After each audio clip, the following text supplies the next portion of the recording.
Hello guys, welcome to the Gamers Report podcast. This week with me, Kieran, Arran, and Olivia. Say hello guys. Hello. What's good? Alright, so this is our first ever episode of the Gamers Report, and after the train wreck that we had before starting recording this, things... I should have We'll see how things go. So, right, let's get straight to it. We're going to start off with talking about the latest news, and then we'll talk about like what games we've been playing and stuff like that as well. So, straight to the news first. We got a few topics. The first one is the G2A AMA disaster. As you guys may have been aware of already, G2A recently had a Reddit AMA, and it went horribly wrong would be the best way to say it. Basically, they're getting accused of being like a dodgy site, is from my understanding of it, and people saying that the Steam keys on this site are not legit and are being bought with like stolen credit cards and stuff like that. Now, personally, I've used G2A quite a fair bit, and I've never had a problem with G2A. I've thought it's a pretty good site if you want to get cheap games. I mean, I don't know if you have used it. I've used G2A, and I bought I think it was Last Light or Metro, one of the Metro series, and my key was indeed not actually real. It was actually claimed by somebody else. Oh, really? Okay. Yeah. So I had I had that I've pleasure. never used it, so I wouldn't know. But It's a great website. I would recommend it to anybody else if you buy the G2A Shield, which is like in England, which is £2.99, I think it is, or something like that. That's quite alright, but you have to go through. How I experienced G2A is if your key doesn't work, or it's invalid, or it's been given to the wrong iOS or whatever you call it, OS system. You have to go for a claim. You have to claim it.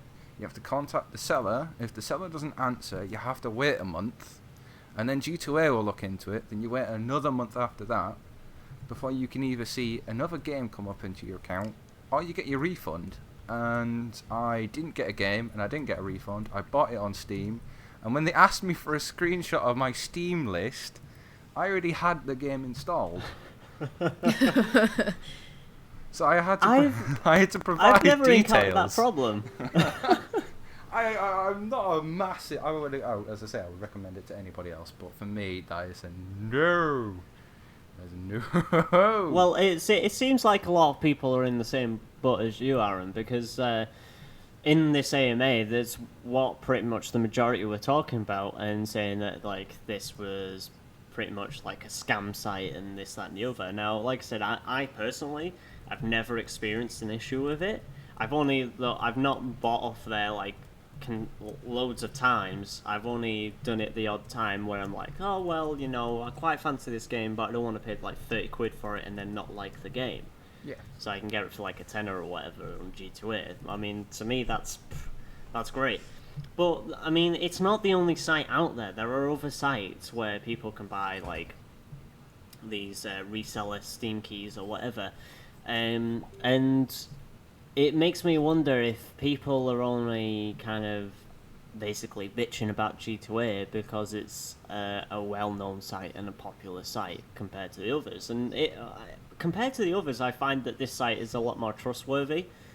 But yeah, it seems like a lot of people are very unhappy, and the main thing that was argued was the fact that these games were being bought with stolen credit cards and stuff like that and then put up for sale, which is fair enough. I mean, obviously that can happen, and there's not really many ways to then get that Steam key taken down, or that CD key taken down, because it's normally been claimed. Like, it's very hard to track.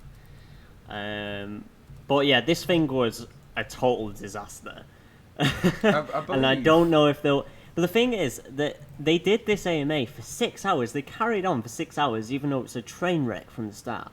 Yeah. So you've got to admire the dedication.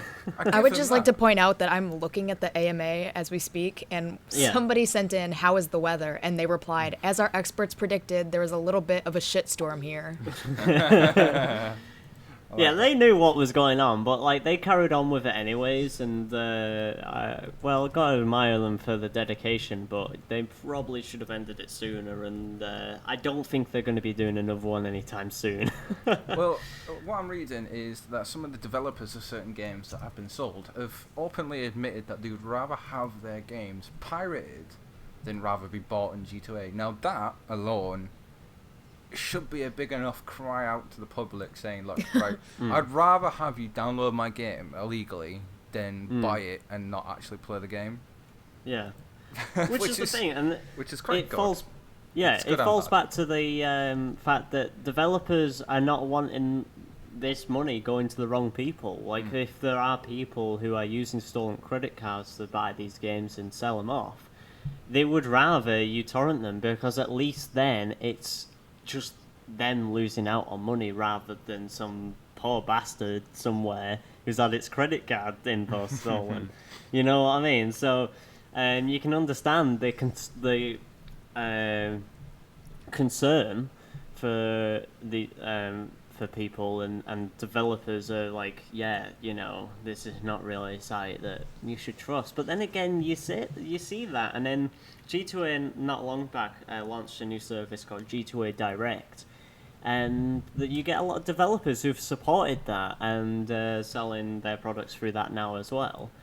And so even though there's all this kind of bad tension going around, it's still a very successful site, so I don't think it's going away anytime soon. it But won't yeah, go- I don't think they're going to do another AMA for a while. It won't go away because like when you can sell games on G2A and you don't have to be verified to sell games. Like the G2A have even explicitly opened up about you can bypass the verification process with just Yeah. a few clicks, and after that you've done it. Yeah. You're verified, not correctly, but you can still put up keys to sell. Yeah. So that is how easy it is for anybody to take a key and put it up and not actually have it and earn money that way. So that's something that G2A must have like a main focus on, which is we kind of need to fix this thing before people start selling anything. Yeah. And if they're not, then no wonder people are getting angry. Like, Yeah, of course. I'd be angry. Yeah, I mean, of course. I mean, it's not...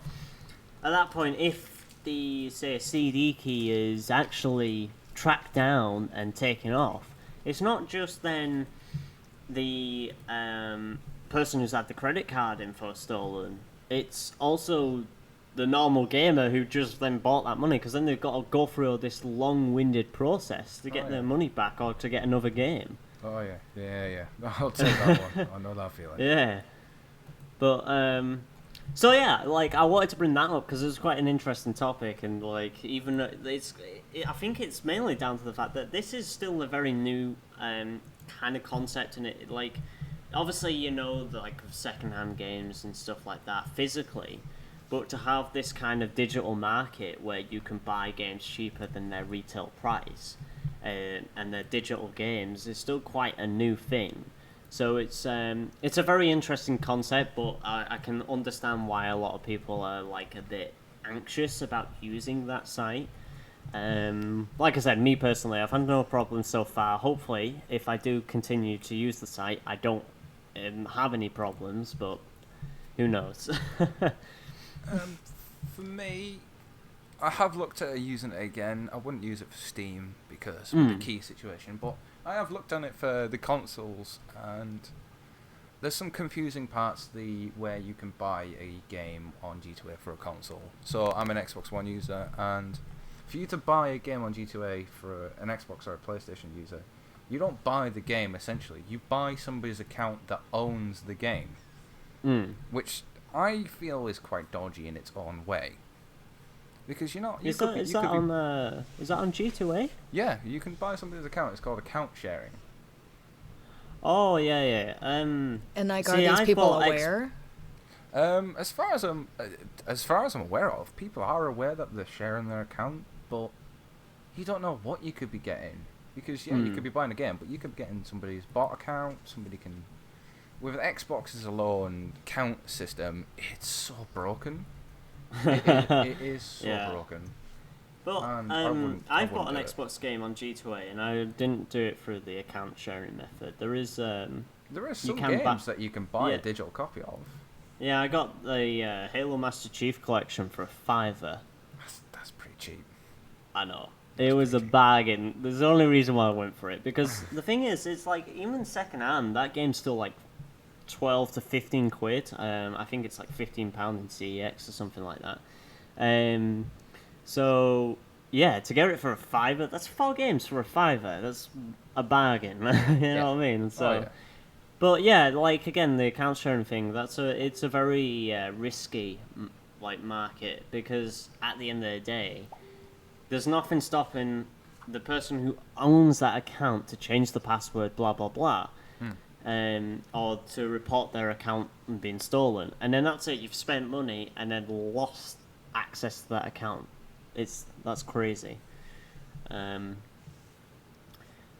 yeah, you know, I don't know what to... Like, I'm on very middle ground with G2A. Like I said, it's one of those sites where I trust it, but as soon as I experience the problems, I imagine that my opinion will change.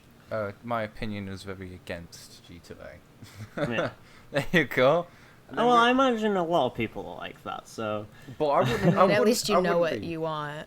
Yeah, exactly. I wouldn't be hitting up, like, for a Reddit like, yo, what's the weather like? And they'd be like, it's a shitstorm, man. I'm like, alright, yeah, it's just a shitstorm. Yeah. Alright, so moving away from G2A and moving on to some other controversy. GameStop and their new policy for employees and stores. And now, for our UK audience, GameStop is basically the American version of Game. I think this is as easy as that. Yeah, so this new policy is rather... I'm not too sure what to think about it, because I'm not too sure if it's just been worded wrong, or if this is genuinely, like, some stupid idea that the company's come up with to basically screw over developers and their own employees at the same time. Like, from a business standpoint, and you can see why they've done it. So I'm going to explain what this whole thing is. It's being named the Circle of Life, which, okay, I suppose, like, whatever. Just in itself, the name is just like, okay, right? Just makes you think of Lion King. It does. Yeah, exactly. Like, it does. Okay, GameStop, you calm down there. Basically, this policy is saying that it will reward employees to basically lie to customers. Yeah. The idea is... Yeah, the idea is that GameStop want to sell more second-hand products than they do first-hand products. Now, the reason for that is any second-hand purchases that have been made, all the money made from that goes directly to GameStop. It doesn't go to the developers, as we've known for years with second-hand stuff. It's the same with Game, CEX, etc. None of this money is going back to the developers because it's second-hand stock. Where first-hand stock, obviously a percentage of the money goes to the developers, etc., etc.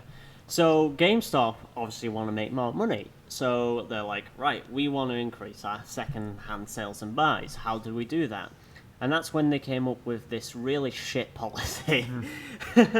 I mean, I'm going to be blunt about it. It's stupid.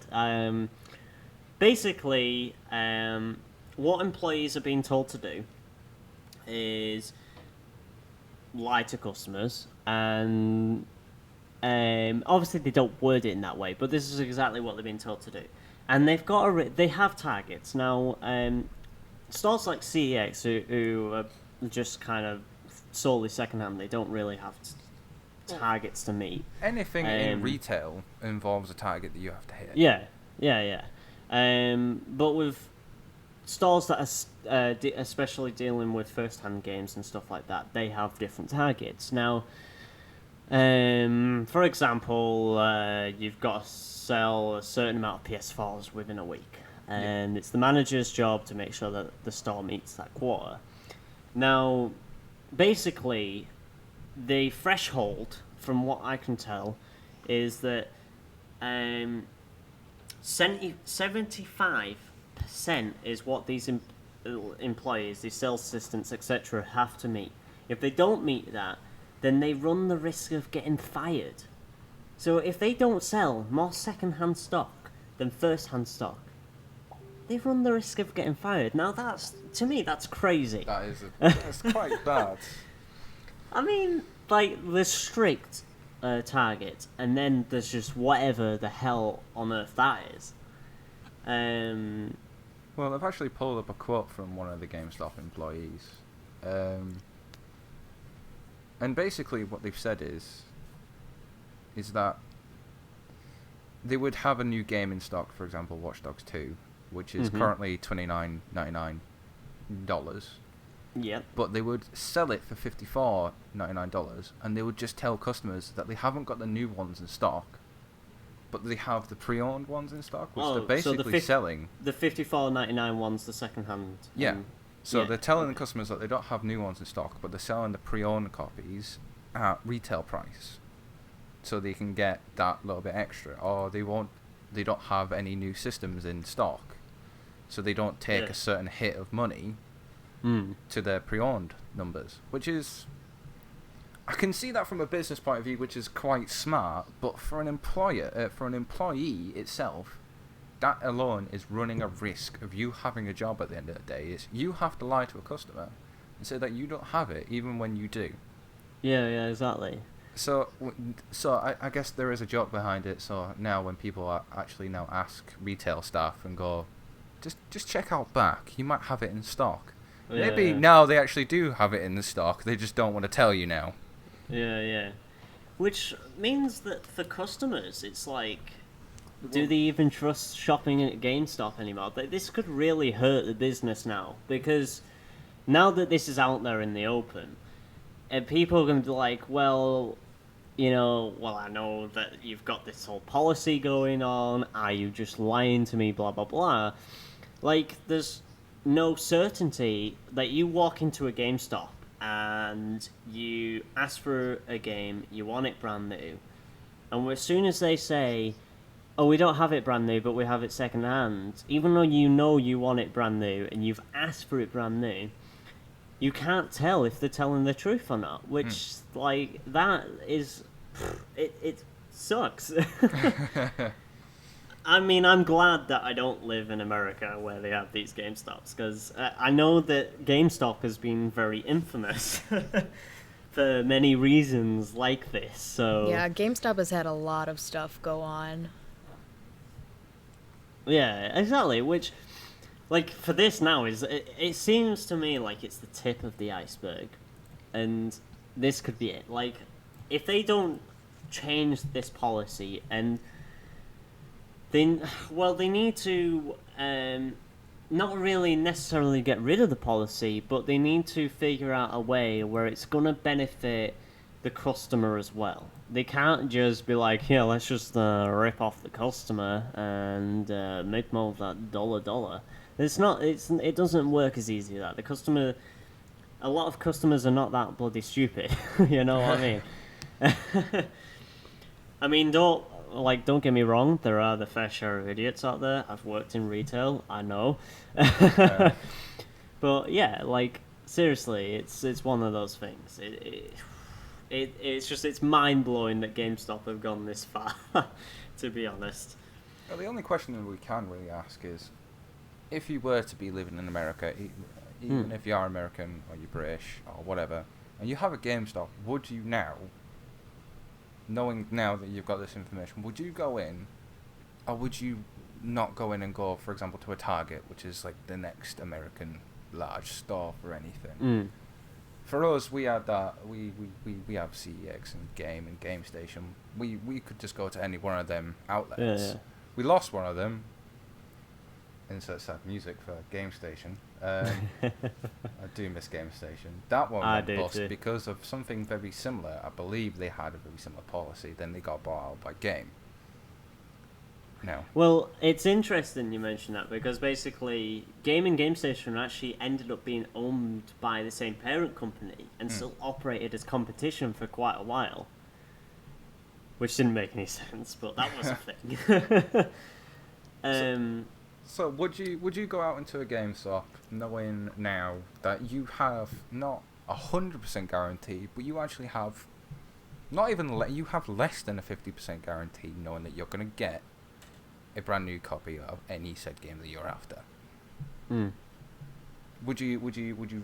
It's like gambling now. You're actually gambling with your own money, so it's now a new form of gambling. Am I going to go in there and buy a new copy of Watch Dogs 2, or am I going to go in there and come out with Sims 2? Yeah, exactly. I mean, I think, in all honesty, the simple solution here is just order it on Amazon. Don't do it. Actually, no, I recommend to go to G2A where you can get yourself a G2A shield. Yeah, definitely go to G2A. Brilliant site. Totally legit. Okay, so let's move on to some slightly heartbreaking news. It is very heartbreaking. Everyone knows the Wii U and its interesting lifespan. Nintendo have officially announced that it's ending production worldwide on the Wii U console.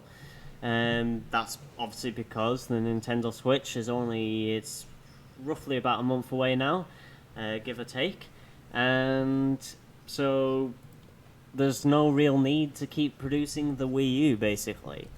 And it's a shame. The Wii U hasn't had a long lifespan, and in hindsight, it wasn't a very successful console for a few reasons, one of them being the lack of games. But that's where the Nintendo Switch hopes to improve on that, and has brought a wider range of games and developers to the table, and hopefully we'll see a lot more games and a longer lifespan for this console. One can only hope, anyways. But it makes you think that when you talk about the end of a life cycle for a console, you look at consoles like the PS2, the 360, the PS3. They've had very, very long life cycles. And even the 360, like the 360 has only just stopped being produced not too long back, and will eventually no longer be supported by the Xbox Live platform. And the PS2, again, like it's sort of obviously production-wise, it stopped it a while ago, but support-wise, it only fairly recently stopped. With the Wii U, that's it. It's over. Like it lasted like I'm gonna spitball it. It lasted about 2 years. The Wii U. Now. Yeah, something like that. Something very similar. 2 to 4 years at max. See, when the Wii U was officially Either way, released, it wasn't very long. It wasn't long enough with with its competitors. You know, we had the Wii. That was great. That skyrocketed. That was the best thing since sliced bread. You know, you got motion control. Then they released the Motion Control Plus, which then came with Skyward Sword. I think it's Skyward Sword. Which that should have been Nintendo's point of we can continue on this, and people will eat this up. And then somehow we've magically ended up with an iPad called Nintendo. But their release games, their starting games was what? Zombie U. They didn't even release Mario Galaxy. I don't think they did a Galaxy game until really late into the Wii U's life. They didn't really focus on third-party content, which then essentially almost killed it off. And then what really killed it off was the online services. Yeah, that was the thing. Like, third-party content, they never bothered with at all on the Wii U, which was that's why it was such an issue, because they were like, oh well, we're gonna just stick to games that have always been on Nintendo, and it's like, well, that's a very many. small range of games. Like, you're not gonna pull in that many people. I mean, the Nintendo games and stuff like that, I've always loved them, but like, it's one of those things, like, for the wider audience, you've got games like Call of Duty, FIFA, and stuff like that. They're all the games being played at the moment. So, like, that's the thing that you got to think about. Nintendo doesn't really have any games like that as well. Nintendo isn't a hardcore gamer console. It's more of a family-oriented console, and that's why it's died out, because because nobody wants to sit with their family anymore. I think the problem that they got really is because the Nintendo Wii did so well, it was always going to be difficult to do better than the Wii at the time. And so when they came out of the Wii U, it wasn't going to perform anywhere near as well because of the huge success of the Wii. And the fact that it's like, yeah, it had set like expectations too high. Yeah. In a way. Yeah. Oh yeah. But the thing is, they also brought out a console that was still last gen. Like, whilst the Xbox One and the PS4 came out, they brought out the Wii U, and they were still a step behind the other two main consoles. Now, obviously, if they want to stay in the console race, they need to kind of keep the hardware to a pretty decent performance, and then class it as next gen, which is obviously now current gen. But yeah, the Wii U is still, a lot of people say that it's a last gen console, because one of the really only features, spec-wise, that came out of it was the fact that you could now play these games in HD, which is obviously a thing that was for the PS3 and 360 for a very long time. But yeah, they announced the Nintendo Switch a while back, and now it's only a month away from release, and there's a lot of hype about it because it looks like a really good console, and it's got a lot of promise. See, with the Switch, I really want to buy it. So I was going through the process of actually looking into buying one, or pre-ordering one, whatever you do. But I was also actually going to buy, earlier last month, a Wii U. Mm. And then I realised there's not many games, but it was too late, I already bought games.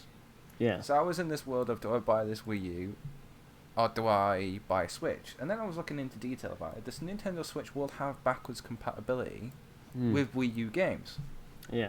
Because it's got that iPad with controls on it. Yeah. Which will, essentially, kill off the Wii U, because it's not a Wii U, it's just a better Wii U. It will have more. It's the way they advertised it and the way they showed it off. It made me want to buy a Wii system, a Nintendo system. What I've got of Nintendo's left is just a 3DS, and I barely pick it up now because that's not what I'm used to now.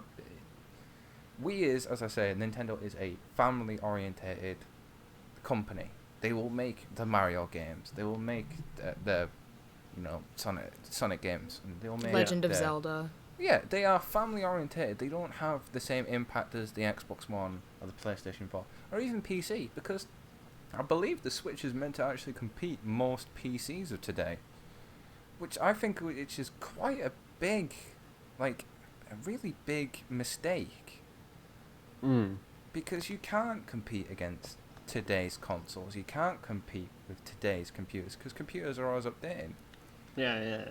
Oh god.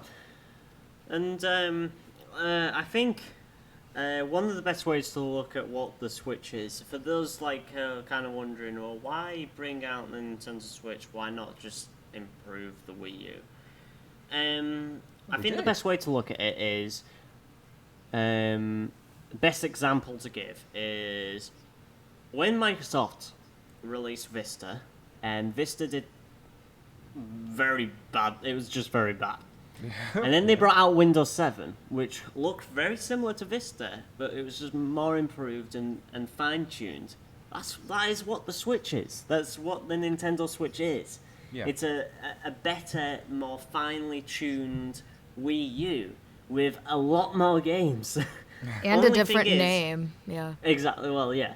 And the only thing is that all these games that are going to come out are going to come out in drips and drabs, apparently. Which is the small problem that I have. Now, the only reason why I say that is because by doing that, it could mean that the console could drop off after the first few months. Now, I'm not saying that will happen, but it seems like it'll be quite likely to happen because of what's happened in the past. And history could easily repeat itself. I think it could have a flop. Yeah. I have a feeling it's going to work the same way as when they released the Xbox One. Now, if anybody was around when the Xbox One was first released, it had issues. It would catch fire when you put the disc in. It would eat the disc. Now, how would you feel? How would you feel if you opened up, you opened up your brand new Nintendo Switch and you were like, oh yes, I'm going to play whatever game they're going to release first. I can't remember what they're going to release first for it. It's the new like Zelda game, isn't it? That's supposed to be like the title game that comes with the console. Okay, that will bring me back. But imagine opening that up day one, and it will, you pick up the iPad-looking thing. We're going to call it something else. We're going to call it a U-Pad because it's part of Nintendo. And you're going to pick up this U-Pad, and it's already broken. You've just tried turning it on, you've tapped it a few times, and boom, it's gone. Because that's what you'll get with this. What will happen on the first day of people buying the console, that'll happen. But that's a hiccup with every console that's come out in the past decade. But that's You what had will it kill with the Switch. 360, you had it with the PS3, you had it with the Xbox One, and you had it with the PS4. It seems to be a very repetitive thing, and it's going to happen with the Switch, because that just seems to be the way that the console market always heads. Now, they will fix these problems at some point. Yeah, but I think Um, that this issue will kill off the Switch. With Xbox and with PlayStation, as console gamers, as a console gamer myself, when the Xbox One came out and when the PS4 came out and it had its problems, I knew it was going to happen. I knew it was going to happen, so I just accepted it. And I'll wait a few months and wait for them to finish it. With the Nintendo Switch, it is a brand new console, ready to go, as they say, fresh out the box. You can play it, and there's no knowing of past, because look at the Wii and look at the Wii U. They did great. There was no issues to start off with. Yeah. We're going to be relying on that the Nintendo Switch isn't going to be like the Xbox One and the PS4, and watch it happen, and watch nobody want to buy it because we had these expectations that it will be like the Wii and the Wii U, that it's not going to be broken, that it is reliable, and what they're actually telling us is actually going to happen, which is like a 4-hour battery life outside. You take it with your friends, you can do whatever you want with it. And I have a feeling that we're going to be banking that it's going to be the best thing.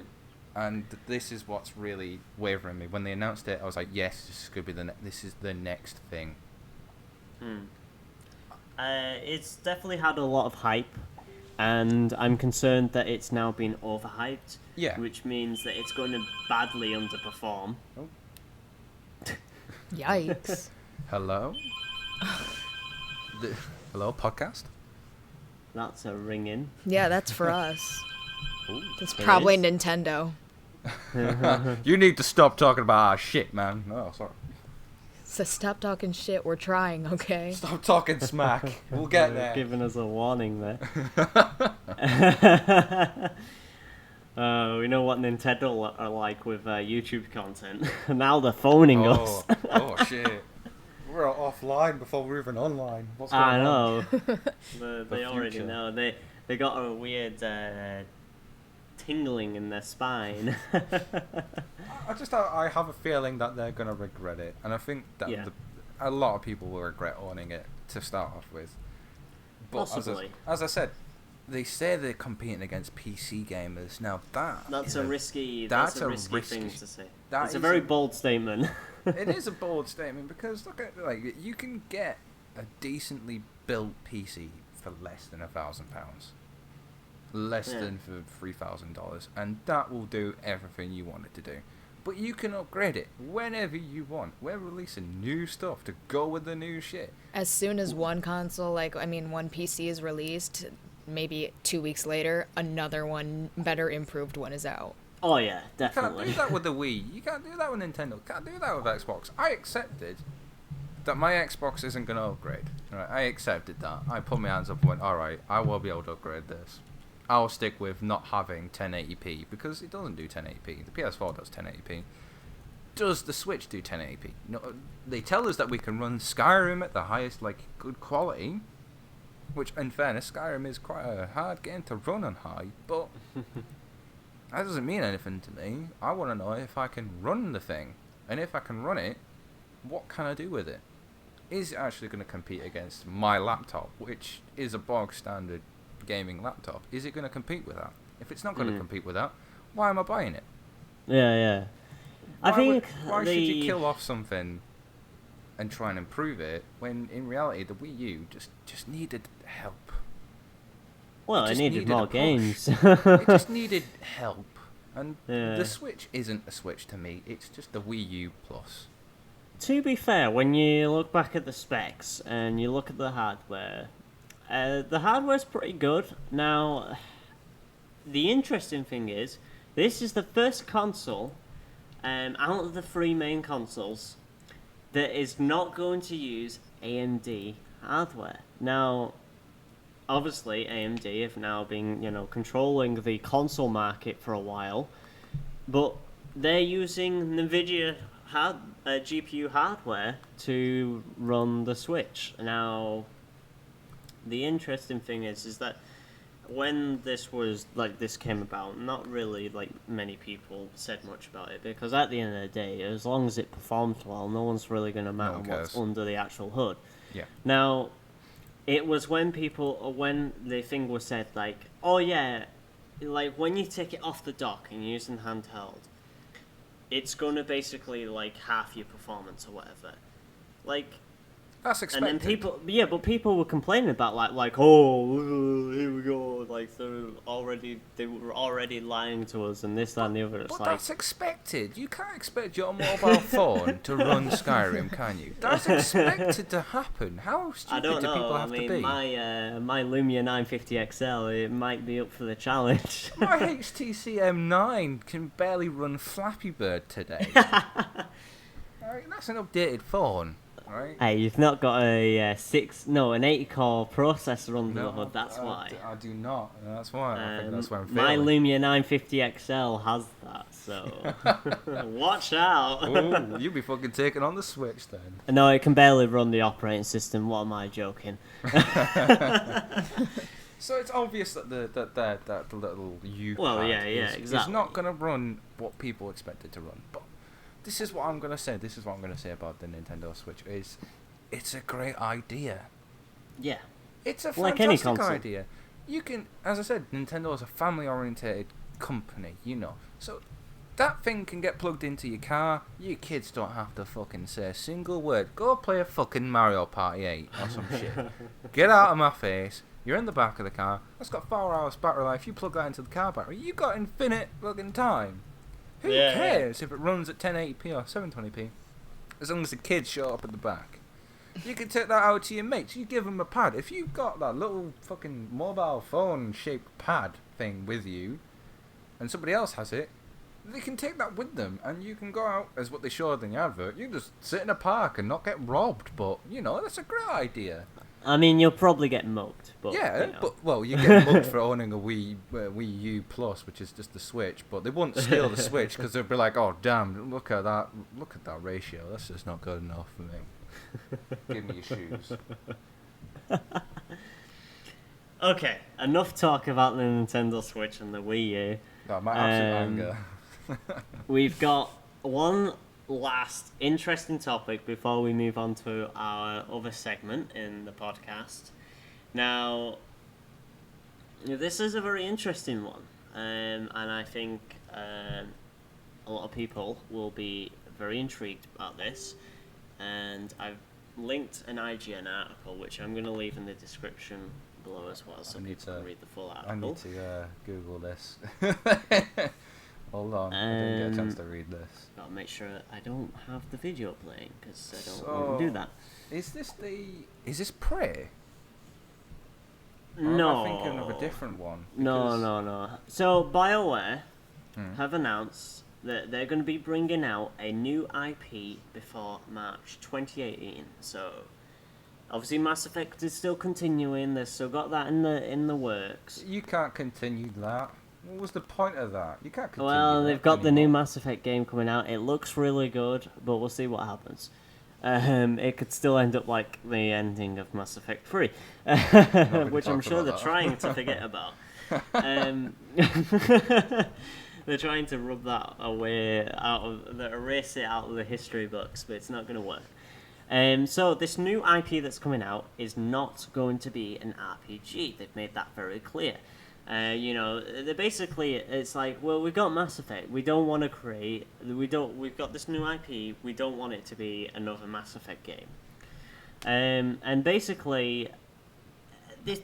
Obviously, they've been quite vague about it, which is fair enough. They don't want to give too much away.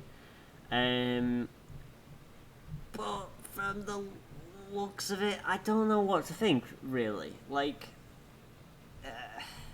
it could end up being pretty mediocre. I mean, Mass Effect would just be, like, you got Mass Effect.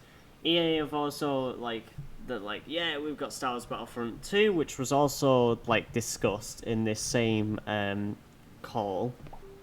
And so it's like, ooh, you don't know what to think, especially, which is always the case with new IPs, when these new IPs get announced. But it's all well and good also that they're working on this new IP, but from track record at the moment with these new IPs that have been announced, they've ended up getting cancelled. A little bit of a, shout out to Scalebound on Xbox One there. Oh, don't do that to you me. know what I mean? Like, I don't know. I was trying to figure out the point of this announcement. Like, what?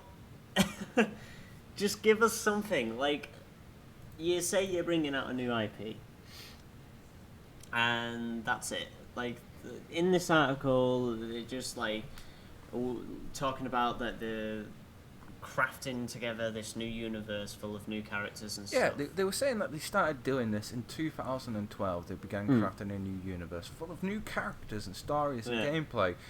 No Man's Sky. If it's another No Man's Sky, that's it. That's what I feel like is going to happen, because you can't have a new universe filled with new characters and new stories and new gameplay, because I think that's pretty much every new game that has a new universe that's full of new characters. This is what I'll let the developers say at E3 all the time. When they announce a new IP, they're like, "Oh, we've got this new IP. It's a mind-blowing experience. It's got this best graphics. It's gonna blow your goddamn mind." Yeah. Just like we said with the first four. Yeah. And look what happened with Watch Dogs. That ended up going quite badly. The first Watch Dogs I wasn't too fond of, and then I saw Watch Dogs 2. I was like, I kind of need this in my life. And then I played it, and I was like, I don't need this. But, we'll get into that at a later point. This is the same talk all the time. It's like, they're not willing to, it was a pointless announcement. Like, fair enough, you're working on a new IP, but you could have waited until E3 to actually talk about this. Yeah. This is nothing that you want to be bragging about, because I'm actually pulled this off from the BioWare website, because I tried using the link and it didn't go up too well.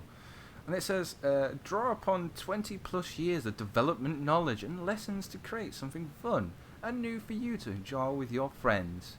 There's nothing quite as exciting as building a new IP from scratch, and it will be even more thrilling for us to share more with you in the future. Now, that alone just makes me feel like that this is going to be bad news. This is bad news, bears. It's coming. We're not gonna. So you're going to take the very pessimistic approach about this. I see. I have this very bad approach with most games of today when they say that they've got this new style of games.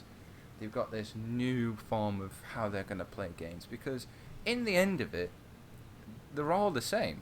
In little ways, we all have our own explosions. We have our own character designs. We've got our own this is where the multi-universes. gaming industry is headed for the past few years now. There's a lot less original titles that have come out because you basically get the big ones, Halo and Call of Duty and FIFA. Yeah. And they end up taking up all the buzz. So all these other games that are actually, like, you get some actual original games, they don't get talked about. And then they end up dropping off the grid and you never hear about them again. I think one of the games that was announced at E3 and obviously came out and I thought was very good was Recall. And I was actually there when you actually bought the thing, wasn't it? yeah, that massive collector's edition statue that I got. Yeah, I remember. When that. they announced that, and I saw that they're finally bringing out a new game, and it's exclusive to Xbox One, and it's original, I was all over it. And then I got the collector's edition, and I've loved that game ever since. But when these bigger companies announce that they're working on a new IP, so EA, BioWare, Activision, etc., it's not. No. It's not a new IP. It's basically taking ideas from their last game and making a new game out of it, and coming up with a slightly different approach. Well, what they've said is that they worked hard finishing Mass Effect Andromeda. That's a hard word for me to say. And that is where I feel is we've worked hard on this game. We're going to use tiny bits, maybe all of the attributes of the game, but we're not going to tell you. We're not going to tell you until you play the game. And that is where I feel it's going to be a No Man's Sky, because enjoy with your friends. I can't see that happening anymore. You can't tell me that I'll enjoy playing video games with my friends and not actually give me any information at all. Yeah. Not even a title. I'd kill for a title. If you told me a title, you could tell me it's like Pac-Man universe. I'd be like, oh hell yeah, I'd buy that. And it said at the bottom, play with friends. I'd be like, oh hell yeah, I'll throw money at that right now. But you can't be like, oh, you can play with friends and it's going to be massive. There's going to be worlds. There's going to be all sorts going on. But the only way you can actually interact with your friends is just a leaderboard system where somebody else saw the planet before you. And they called it Dick. And you get to call it Vagina. Wait, who am I taking shots at again? And that is, ladies and gentlemen, why I didn't buy No Man's Sky. I played it once and got bored immediately. Well, Olivia, what are your thoughts on this? On this whole new IP from BioWare? It's more positive what I have to say with than them, like, they have a lot of stuff already going for them, and if this doesn't work out how they think it will, then it'll bring them down. Yeah. Well, absolutely. I feel they'll still bounce back. This thing, right? I might be against all this new stuff, but they'll bounce back with another Mass Effect game and milk that franchise. And I don't know how I feel about the Mass Effect though, because like I'm kind of excited for it, but I'm also kind of like it's nothing like the other ones. Like Shepard's gone, it's 600 years in the future, like nothing you know is true. The thing is, they should have just like ended it, Mass Effect 3. That should have been it. They shouldn't. It was a good stopping point. Yeah. The problem is that when these franchises are doing so well, they like to milk it for every single penny that they've got. So like when you finally like, wow, that was a good trilogy. I'm sad that it's over, but I'm also glad that it's over and it doesn't get milked anymore. And then they announce another Mass Effect, and it's like, yeah, like Halo, and it's like, oh. Because the thing is that 343 took over Halo, and Halo 6 is apparently going to be the last main game with the Chief in it, but let's see how long that lasts. Oh look, we've resurrected Master Chief from the dead, or whatever. Oh, somehow Cortana's found him somewhere else in a ditch. Great. Yeah. The problem is that these franchises are always getting milked, and yeah, if this new IP fails, they'll just go back to Mass Effect. Absolutely. Yeah. So yeah, they might get back up on their feet, but they'll get back up on their feet with a franchise that they've already been doing well with. Yeah, that honestly should not have been continued as long as it has. No. So I think we can definitely see how long see how well the new Mass Effect game does. But if that doesn't do well, and then this new IP fails to do well as well, it will leave BioWare in a bit of a troubled spot. Would be the best way to put it. It would. I would love to see it happen. I'd love to see all the bad happen. Now, I don't know if you just want to see the chaos. You just like seeing chaos. I just want to see how quickly they change everything. Like what they did with No Man's Sky, like they did with the Call of Duty series, like they did with Battlefield series, like they did with the Halo series. As soon as people didn't like certain things about it, they immediately like, oh, we'll fix this, we'll fix that as well. We'll change the whole game. We'll just change everything for you, and then somebody else will release something that we're after. You know, Call of Duty players like myself, we wanted a boots on the ground game. Well, Battlefield kind of give us a right hook. It was like, hey, you want a World War game? We've got one over here, son. Come here. And we were like, oh, okay. And then nobody plays the newest Call of Duty game. So this is what's going to happen. Yeah, but the newest Call of Duty game's a pile of shit. We'll get on that one in a different discussion. yeah, probably best. But I feel that BioWare will do a game. They'll do the Mass Effect. They'll do their newest IP. But they'll develop another game behind the scenes, just as their final failsafe. Because we'll have another IP in case this IP fails. But when you announce a new game, it will peak off. It'll be a good game, and the sales will start to drop, and that's when they'll either announce DLC for the Mass Effect series. Yeah, or definitely. Release a new game, or hint at a new game, or hint that their IP is not just an IP, it's something else as well. It's got further, it's got a bigger plot line, or it's got whatever. Yeah. Or it's got more planets than fucking anything else in the world. But I just feel like it will crumble because we don't want new anymore. Gamers don't want new games. We want games that we grew up with. Like, I'm still playing older games now. I've gone back to playing, Need for Speed. Not the newest Need for Speed. The old Need for Speeds, like Underground 2. I'm playing Sonic Adventure 2 now. I want old games back. I want the games I grew up with, and that's the thing, that they're doing it too much. They're getting two new games out there that console gamers and PC gamers don't want anymore. We don't want space jumps. We don't want space travel. Yes, we do want a little bit of space travel, but we don't want to wait 5 hours to get to a planet and see it not rendering. We do want a new World War fighter. Yes, we do, but we don't want to spend half an hour trying to get to objective A to B. We do want a new Skyrim. You know, they've just released a trailer for Morrowind. Great, that's nice. Yes, but I don't want to play it because I've already played it. Yeah. And that's great, because that's the point of new games, is because we've already played these games. But they're not new, they're getting repetitive, and that is why I want to see companies today fail so badly. Look how Activision and Raven Software did with Call of Duty Infinite Warfare. That video alone for the trailer should have told them not to release the game. Yeah. That video alone, that 3-minute trailer, with I think it's in number 5 of the most disliked videos in the entire world. That should have been their sign of maybe these kids don't want this game anymore. Maybe we did something wrong. Maybe we did something wrong looking back at Advanced Warfare and Ghost. Maybe we did something wrong. I don't know. Yeah. But I think that it comes back to the fact that this whole new IP thing, they could have just waited to announce this at E3 and be like, show off like something and be like, it could be like a 5-second clip. They come on stage, show this 5-second clip, and be like, boom, that's it, mic drop, and then off.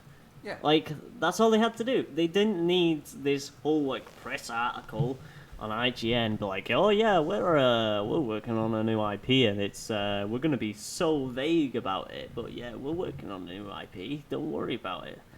We don't care. I don't care. I don't care that you're doing this. I want to see it first. No, obviously people are intrigued, but they're not really gonna be like, oh my god, what they're working on. They're gonna be like, oh, okay, let's see what they announce in the coming months, leading up to E3. Let's see how it flops. Yeah, basically, like the hype train will get it too hyped, and it will flop. Yeah. That's how I feel. They'll release a trailer at E3. Everyone will be like, oh my god. And then when it actually comes out, it's nothing like what they showed at E3. Watch Dogs. Most games. Yeah, basically. Alright, so now that we've talked about the news, we're going to move on to our other segment in the podcast, which doesn't have a name yet. It might never have a name, I don't know.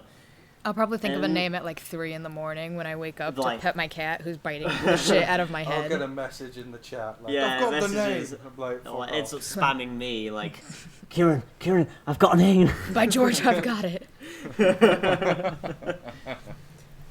And anyway, so the segment is where we talk about what games we're playing at the moment, whether they be new or old, and basically like what we find interesting like about them and why we're playing them. So I think I'll start it off and then we'll go from there. And so I've been finding it difficult to play games at the moment. Like I've been like bouncing back and forth between like playing Halo or whatever. My game that I've just started playing again is Sleeping Dogs Definitive Edition. Because I bought it a while back. It was on sale on Xbox, and then I never actually ended up playing it. So I was like, I need to go and actually play this game because I really enjoyed it when I played it back on the PlayStation. So yeah, I started playing that again, and the best thing about the Definitive Edition is the fact that it comes with the main story and all the DLC as well. So like I can get loads of achievements. And I'm not gonna lie, I feel like the gameplay is a little bit sluggish. Like the game mechanics seem a little bit sluggish. I don't remember them being that bad. But yeah, I don't know. I don't know if it's because I haven't picked up the game in ages, so I'm still getting used to it, or what. So yeah, it's definitely a fun game though. Like, don't get me wrong, hands down, I do love the game. But yeah, I'm having a bit of an interesting time with it at the moment, relearning the controls, and I feel like it's a little bit sluggish. Have either of you guys played that game? It kind of went under my radar. When I saw the trailer for it and when I saw the cover art and I saw the gameplay a bit, I just thought it was GTA. And that's what made me put it down, because we've already got a GTA. It might not be GTA, but it's nothing like. Well, I say it's nothing like GTA. I nearly said G2A. Yeah, it's nothing like a G2A, mate. We don't sell games. No, it's nothing like GTA. Yeah. That's how I pick up these open world games now. And I think that's how most. I want to say kids now, because it's not people my age now that are going out getting excited over games. It's people younger than me that are going out and buying games, getting excited about it. Yeah, I've got this kind of depressed feel about it, going, "Oh, this is gonna be shit." But I just saw it as another open world game where I could shoot people, and I was like, I've done enough of that. Then again, I'm playing Call of Duty all the time, so I really haven't really stopped doing that. What about you, Olivia? That game, I think I downloaded it like when it was free on Xbox Gold. Yeah. And then I don't think I ever actually played it. Well, I think you guys give it a chance. Try playing it, or in your case, Aaron, watch a few videos and see what you think. I wouldn't say go ahead and jump in there and buy it. Like I said, I got it because it was on sale, and that's me liking the game. Like you know, but yeah, go ahead and see what you think, and then yeah, maybe you might think actually this is a pretty good game, or you might think, oh, Kieran lied, it's a piece of shit. This is why we do reviews, isn't it? Yeah, exactly. Reviews are coming back to the site, so you'll be able to write those reviews about Sleeping Dogs and let me know. Let me know what my opinion is. Oh god. Yeah.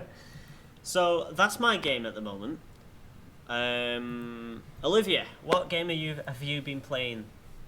I have been very typical, and I'm just playing Overwatch because on Xbox I played it, and I finally got myself up to competitive level, but now I have it on PC, and I'm not, and now I can't play with Callie because Callie's like too advanced for me. You need to hit me up for Overwatch. There's a thing about Overwatch. I stopped playing it.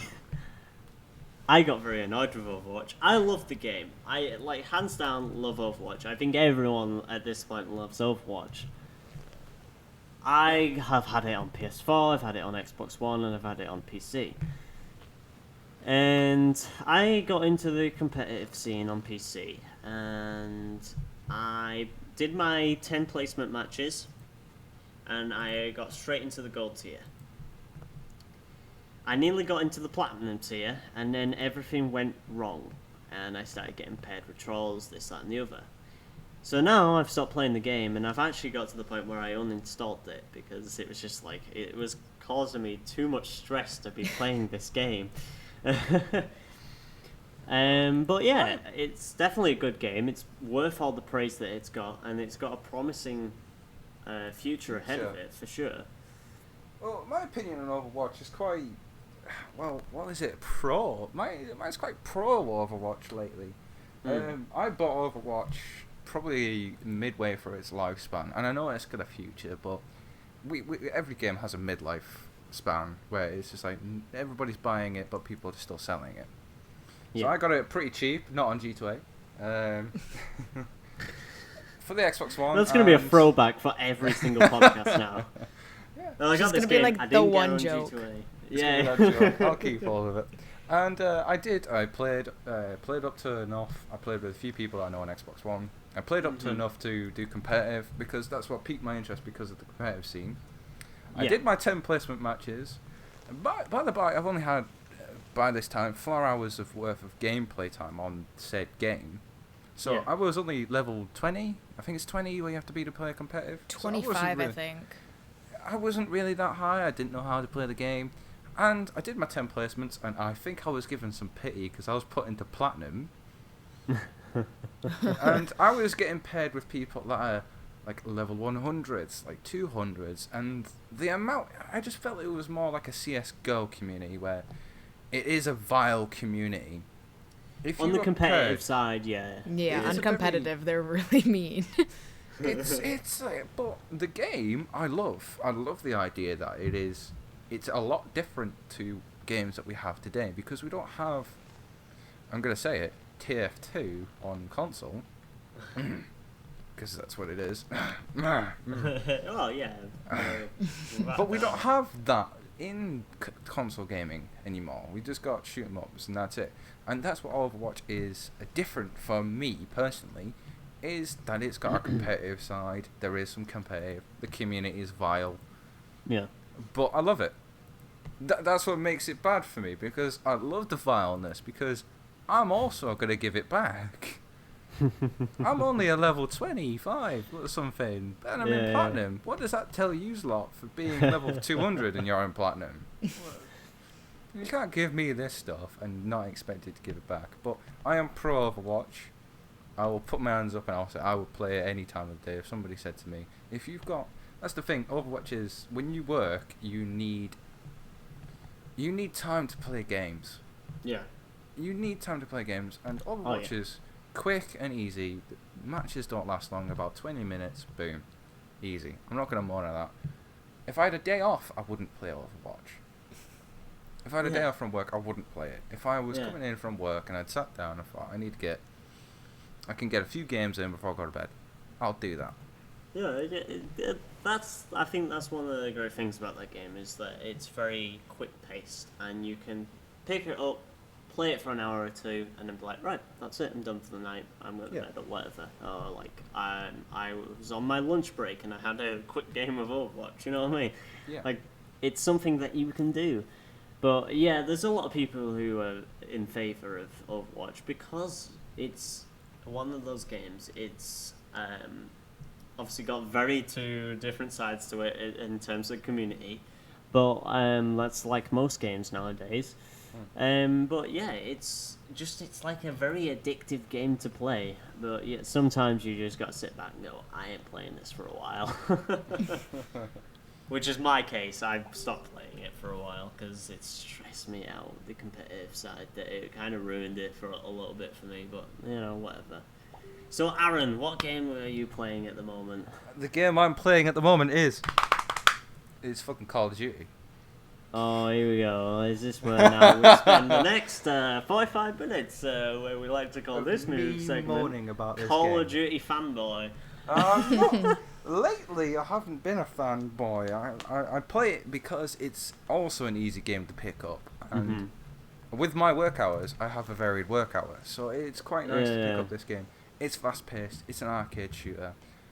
I'm actually doing...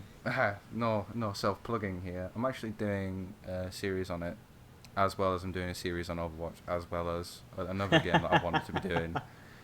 But I've already played the game. I played it 2 years ago on Black Ops 3. Yeah. And my opinion stands with Modern Warfare Remaster.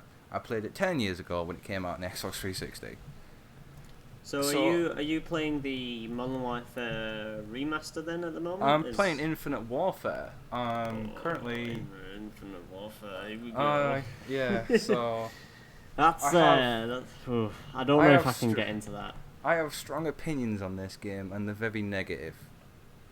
There is some positives, but I have a very negative opinion on it, which is it is a bad game. The community is terrible, and the game overall just doesn't work. The community is just a bunch of nine-year-old tryhards, isn't it? Yeah. Well, I thought that was the Call of Duty. Today when I got community in, as of late. Today when I got in before we did this podcast, I was doing a few games, and I received 5 messages of people reporting me within the space of 2 games. Nice. So I pick up that game. I get a few games out of it. It's the same as Overwatch. I get a few games out of it, but I won't sit on it all day. Oh, With well, the of course. With the campaign alone, it gives me a headache. Like this is one of the main reasons I wanted to do my own series on it, and then I played it offline, and I thought this is just not worth time or effort. Yeah. And then with the Modern Warfare Remaster, here we go, here's the 45-minute rant. I've already played this game. I don't need to play it again. Everybody keeps telling me that I need to play it, and I'm like, I already have played it. But currently I'm doing a series on the campaign of that, where I actually broke the game unintentionally when I was actually following the rules of the game. It actually broke on me. Did. I didn't mean to. I posted a video of it on Instagram, another shameless plug.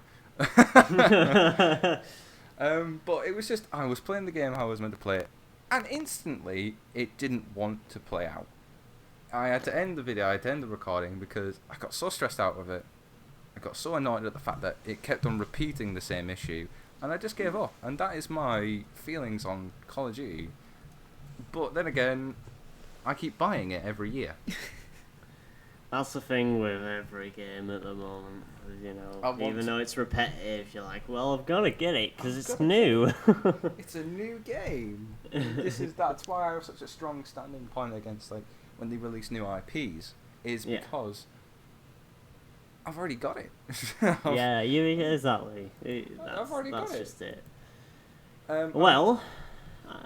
On that note, I think we're going to call it there before we start going into another rant. I don't do rants, mate. I don't believe you. We'll see. Thanks for joining us for this first episode of the Gamers Report podcast. We will be back next week with maybe the same people, with maybe new people. We'll see what happens. We'll definitely have new topics, and I'm gonna probably try and play some more Sleeping Dogs. I've also got plans to actually finally play Quantum Break, and probably get found to finishing Recore at some point, because I need to finish that.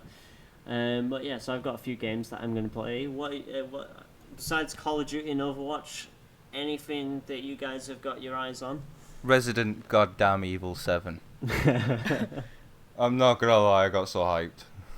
My boyfriend's playing it, and he texts me every 20 minutes saying that he's scared and that he wants to quit, but he can't because it's Resident Evil. Yeah, I want it. I want it now, and I want it here in my hands. I'm actually like unnecessarily excited to finally buy Golf with Your Friends, even though I have no one to play it with, just because it looks so fun. I might actually buy that because I've been eyeing that up as well. It's in my wish list, I think, for Steam. I think I finally put it in my cart. Like, you've got this. You can do it. Come on, you can do this. Just give me your bank details. Well, yeah. Thanks for joining us for this first ever episode of the Games Report podcast, and we'll be back next week. And don't forget to subscribe to the Media Wave Studios channel and check out the website, as we've got other podcasts and other videos on the way, such as the new Animation podcast, which is our anime podcast, the Something Strange podcast, which is hosted by Harvey and Cody every Monday, and Let's Plays and Media Wave vlogs as well, all come out. You can check out the schedule on our website so you can get an idea of when these videos come out. But yeah, the Gamers Report podcast is official for every Wednesday at 12:30 PM GMT on our YouTube channel and our website. Again, thanks for watching. I've been one of your hosts, Kieran, and the other two lovely people that have joined me have been Arran and Olivia. See you later.